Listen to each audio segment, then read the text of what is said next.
A 1-1 draw against Fulham. Welcome back to the channel, everyone.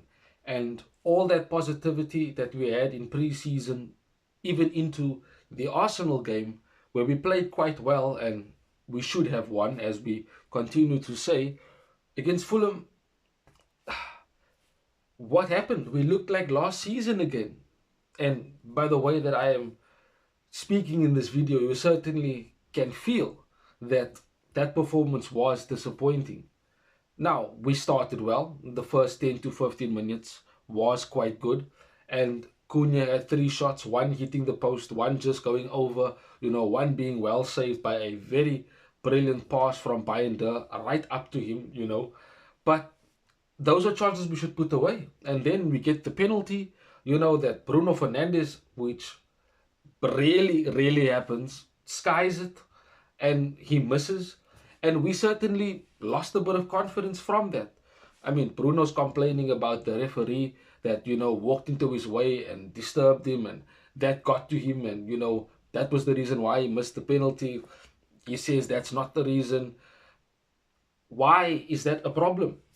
I would like to know why Bruno Fernandes found that as an excuse not to put the ball in the back of the net.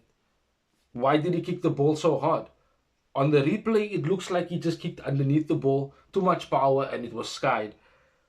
But that aside, we played well enough in the opening stages of the first half to actually score goals. And, if we do score those chances, the game's different. We end up winning the game because we had at least 2, 3 goals up. But the chances didn't go in. We weren't clinical. And Fulham kind of found their way back into the game. And they ended the game stronger than us. They do deserve the draw. I won't say they deserve to win the game. That's taken it a bit too far. But they do deserve to get a draw based on how we just looked like last season. We tracked back in terms of sitting deeper into our box, trying to soak up pressure. We couldn't find any passes through their team, through their midfield, trying to find those line breaking passes. There wasn't any running in behind the Fulham defense in the second half.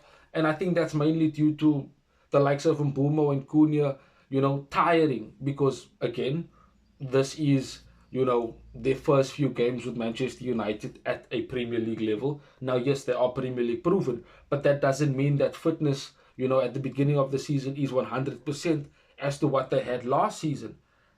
This was a game that brought me so many more questions than answers. And the reason why I say that is because the decisions that Ruben Amorim has made, especially in this Fulham game, it baffled me. It left me confused to the point that I was wondering, why are these certain decisions being made?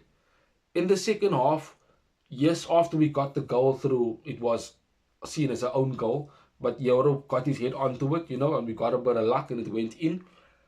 But from that moment, we sat back. We didn't command and put more determination into our play. We simply just passed the ball around with no aim. And it's like Amorim said, we wanted to keep the ball in fear of losing the game. But we should have just continued to be in that attacking mindset like we were at the beginning of the game.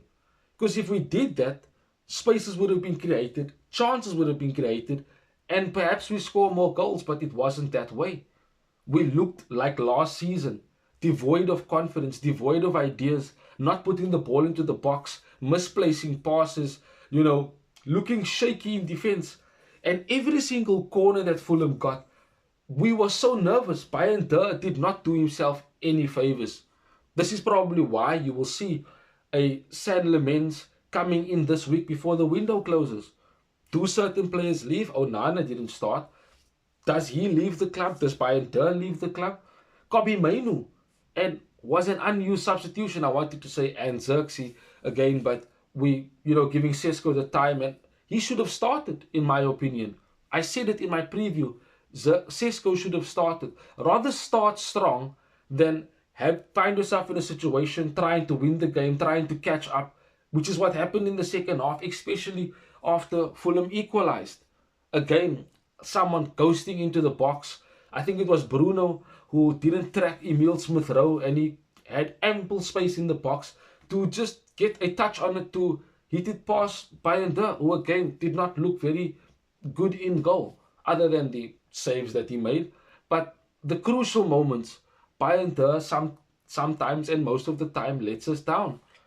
Now, as I said, Mainu was an unused sub, and while the reports are coming out saying that he could consider leaving Manchester United if the club receive a suitable offer, take that with a pinch of salt. Don't let that, fester in your mind. It's probably just journalists trying to, add negativity and more toxicity to what happened against Fulham, where it looks like Ruben Amorim, his position as the manager or the coach of Man United, is starting to be questioned.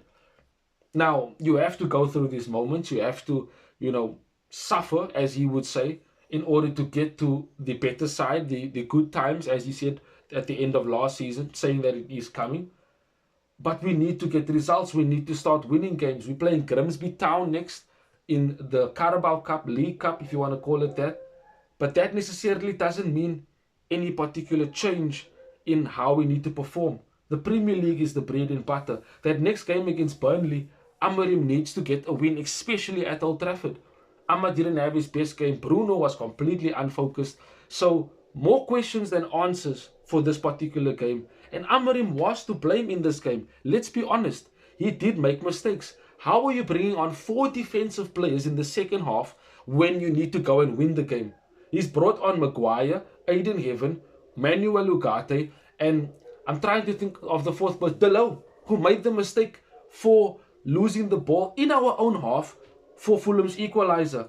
I know you are hearing the dogs barking in the background, but honestly, I do not care about them right now. They're just making a bunch of noise, something that they do every day. Anyway, so Delo keeps making these crucial errors that lead to us conceding a goal or us being put in a bad position, and having to struggle and fight and look at sixes and sevens at the back.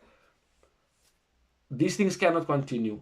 The right decisions need to be made. Now, Amorim will obviously rotate for the Grimsby Town game, and we'll speak about that, in the preview for it.